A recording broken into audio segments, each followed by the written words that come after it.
day, grade 12s. In this lesson, we are going to examine the features of a newspaper article and also hopefully iron out any problems that you might have in your understanding of how to construct such a text for the examination.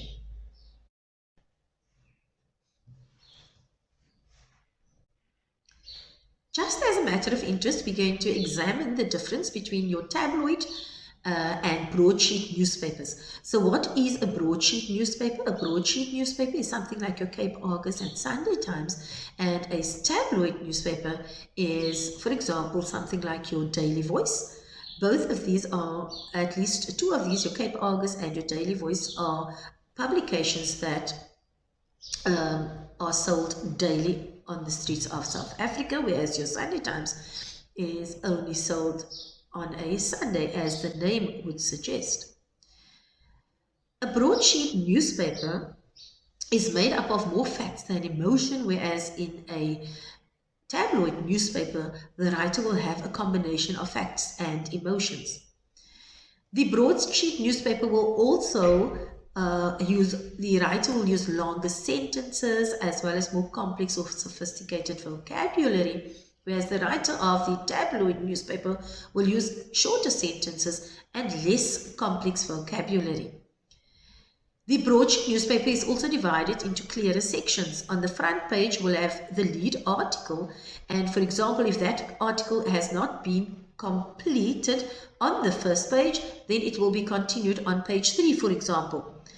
In some broadsheet newspapers, you will have on your second page your weather for a particular day, and on page 5, for example, you might have international news. With a tabloid newspaper, you will not have those clear delineations. There will be a kind of mix mash of different kinds of stories. With your broadsheet newspapers, you will also have a focus on world events and politics, and it will generally be concerned with events as they have unfolded in major cities of the world. Your tabloid newspaper basically focuses on more local events than international events. With that being said, their focus would be on the scandals and private lives of both famous individuals and local individuals. And their focus is more on shocking people with sensational claims that have been made. So if you look at the headline on the Daily Sun publication in front of you, it clearly boggles the mind because it seems totally unfounded claim or ridiculous of a woman claiming that zombies want her dead. As mentioned in the preceding slide, the newspaper article looks and feels totally different to any of the other pieces that you have written. It does not resemble, for example, a letter to the editor or a friendly letter or even a formal report or even a dialogue for that matter. It is written in what we call the inverted pyramid style. Now, the inverted pyramid is basically a metaphor used by journalists and other writers to illustrate how information should be prioritized and structured in a newspaper article. The pyramid that we are speaking about basically is inverted, or it is upside down. So the base of the pyramid is then right on top and the point of the pyramid is right at the bottom. So why is it done in this particular format or structure? You'll note that the most important information, for example, your headline, which is used to hook your reader, is followed then by the lead, which is the first and most important paragraph in your article. It will include your 5 W's plus your H1H. What is your 5 W's? It is basically the information which answers the questions who, what, when, where, and why. And the 1H then is the how information that you will include. This is then followed by an elaboration of the most important facts, and then at the bottom of the pyramid, you will include your less important facts. And finally, you could also include interesting facts. Note it is a facts-based article. Now, this kind of format is valued for two particular reasons. Firstly, as a reader, you can decide that you don't want to read the entire article and that you only wish to read, for example, the headline, the lead, and the most important facts. And then what do you gauge out of that? Basically, you can gauge the most important facts and information about the article that the writer wishes to convey to the reader. You don't have to obviously read the entire article to understand the gist of the article itself. On a more practical note, editors generally, or even the journalist who writes the article, would then consider, and it would be easier for them to cut from the bottom of the article. For example, if there is not enough space for the entire article to be included in the newspaper, then what the editor and the journalist would do is they would then cut the article from the bottom and delete or exclude those paragraphs and information right at the bottom of the pyramid. This process is then called cutting from the bottom. Your story or your article can also end on an interesting note, and you might decide to just include a kicker right at the end, and this might, for example, be a call to action or just something which is placed at the bottom to kind of boost the morale of the reader, etc. So what are the features of a newspaper article? We've looked at the inverted pyramid, its unusual style, as has been mentioned, as well as the fact that it is based on facts. It is written from the third-person objective perspective. What does this mean? It means that the writer bases the article on information given by eyewitnesses or people who had been directly involved in a particular event or incident. Remember that the writer might not have been on the scene, for example, of an accident, so they will not be reporting from the first-person perspective, but they will be gathering information from various bystanders or eyewitnesses. How does the writer include this information in the article? The writer can quote the direct words of the sources or paraphrase their words in the article.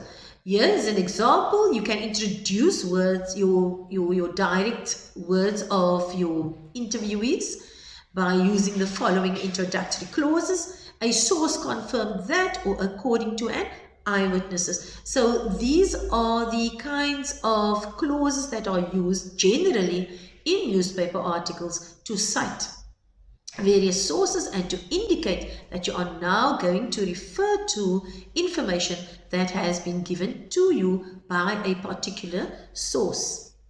The writer does not state his or her opinion directly, but it may be suggested by the bias in the article. For example, if there are two opposing points of view, you might give more space in your article for the writer to hear what the individuals who support your perspective have to say about a particular incident or a particular stance on a topic. You will then give less space then to individuals who have an opposing opinion to the one that you have.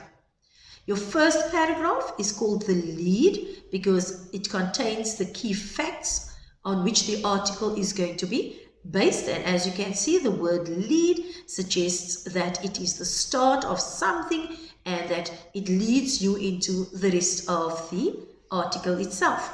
Your subsequent paragraphs then will include an elaboration of these facts that you have mentioned in the lead of your article. So you will then elaborate on your 5 W's as well as your 1 H.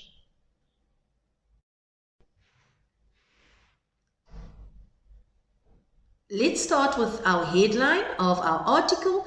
Obviously, it has to be catchy and hook the reader, and here you can use puns, figures of speech. It can be sensational or absolutely absurd, or you can use bold statements and questions. But the one thing that they must all have in common is that it must give readers a glance into the content of the article, so that when they read the headline, they have a sense of what the article is going to be about. Here are some interesting punny ones, for want of a better expression, as well as some ridiculous statements that have been used in as hooks for readers.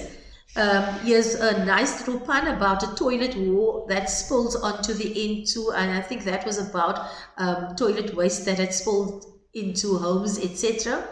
Look at this one: cows lose their jobs as milk prices drop. So that's utterly absurd. And then this totally ridiculous or paradoxical one here, which states that parents keep kids home to protest school closure. So the act of parents keeping the children home actually defeated the purpose of what the schools had intended. And then we have the suicide attack, and this was an attack on the then President Bush of America by an Iraqi citizen. So as you can see, as a writer, you can decide how you're going to hook your reader, if you're going to make it funny, if you're going to make absurd statements, ask questions, or just pose questions, or make just paradoxical statements in order to engage your reader. The one article that we are going to do now has the headline, Magnificent Five Walk 5 Kilometers to Seek Help for Rescued Dog by Siobhan Boyson. As a writer, now that you have decided to hook your audience with an interesting title or headline, you now have to lead them into the article and decide what you're going to include in your introduction. Remember, your introduction is basically made up of your 5 W's and your 1 H. So here's an example of the article that we mentioned, and this article appeared in a local publication, and the title was Magnificent Five Walk 5 Kilometers to Seek Help for Rescued Dog. So now in your lead, we are going to find out more about who the Magnificent Five is. We do know that they walked 5 kilometers, and we also know that they committed a very noble deed of rescuing a dog. The lead then reads as follows. On Wednesday, a group of boys from Sweet Home Farm in Philippi, who had saved a Labrador champ, were overwhelmed by the hero's welcome at the Animal Welfare Society. And in brackets, we have the abbreviation AWS. We'll use an abbreviation because obviously it's going to save space when we have to print the newspaper, and also it just becomes easier to read. So who is the article about? Well, it is a group of boys from Sweet Home Farm in Philippi. What did they do? They were overwhelmed. What happened? They were overwhelmed by the hero's welcome by members of the Animal Welfare Society. When did this occur? It occurred on that particular Wednesday. And why were they overwhelmed? Why was there celebration? They had saved a Labrador named Champ. And where did it occur? It happened at the Animal Welfare Society. So once you've populated your introduction or your lead, maybe you've included the 5 W's and possibly the 1 H, you're now going to, in each of the subsequent paragraphs, give us more details, for example, about who the Magnificent Five is. You might give their ages, their names, as in this case, and how events had unfolded on that particular day. So the second paragraph in our newspaper article reads as follows. Zubenati Bikwe 7, Luniko Mkombeni 9, Onke Mantambo 9, Akwabile Msutu 9, and Sibabalo Mpitizile 10 could not hide their excitement when they were reunited with their canine friend, who was equally excited to see them again after Champ arrived at AWS a week ago. So the reader is then informed about the circumstances that had led to the boys being reunited with Champ at the AWS on this particular Wednesday. The next paragraph then will give us more details about what has occurred, and what the writer has done is that the writer has interviewed a nurse at the AWS, and the writer then acknowledges the source where this information has been drawn from. Notice the start, the phrase introducing the speaker.